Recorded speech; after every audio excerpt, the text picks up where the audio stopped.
So I guess my first question is, can you describe for our viewers the various federal and provincial electric vehicle subsidies? Sure. First of all, the federal government offers a subsidy of $5,000 for the purchase of certain fully electric vehicles. And some, but not all the provinces also have their own incentives in place. So Quebec, for instance, would have a high of, well, it was $8,000, and I believe they just reduced it to $7,000 now. And Alberta, Ontario, Saskatchewan, they don't offer any provincial subsidies. And then there's also subsidies for charging stations. Right, okay. And then Manitoba, I guess, from your list, would have a subsidy then? Manitoba has no subsidy. Oh, okay. So that's what's in place. Then we had the Liberal campaign from the last federal election, and now we've had the 2022 budget. Anything in those documents of interest to this file? Well, yeah. They announced just recently that they are going to fund hundreds of millions of dollars more in charging station, the infrastructure development for the charging stations, and they're also going to be putting equivalent amount of money into the EV program for the upcoming year. Okay, so this is not going away anytime soon, it sounds like. No, and it's some significant dollars we're talking about also. It sounds like it. So what's been the impact on electric vehicle ownership, as an example?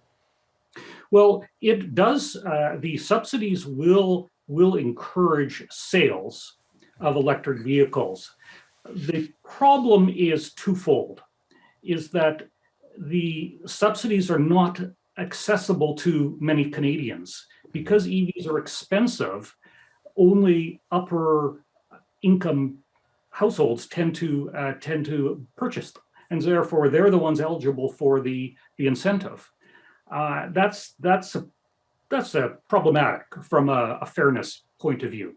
And the second point is that they're very expensive for the amount of carbon that they actually reduce. So when you replace an electric vehicle, internal combustion engine vehicle with an electric vehicle, you'll save some emissions because there's no tailpipe emissions with the electric vehicle. But given the amount that the government puts in to incentivize people, it's a very expensive proposition. Yeah, and I want to explore that a little bit further, because you are making the point that these government subsidies aren't, in effect, cost effective. So can you unpack that a little bit more for our audience? Sure. Yeah, what we look at is that how much is an electric vehicle going to reduce carbon emissions? And we found that it's about 28 tons over 10 years. Okay. So 28 tons of carbon be reduced if you can switch to one electric vehicle. And then we looked at, well, how much then are they putting into the programs to incent the purchase of these EVs?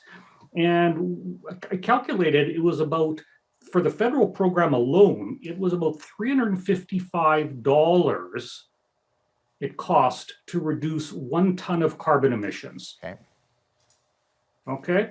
Now, that in itself, we can't say whether that's good or bad. But what's important is, what does the federal government place on carbon emissions? In other words, what cost do they place on it? Now, the federal government puts a $50 cost per ton on carbon emissions. In other words, if every ton of carbon we release into the atmosphere, it costs the society about $50 in damages of some sort.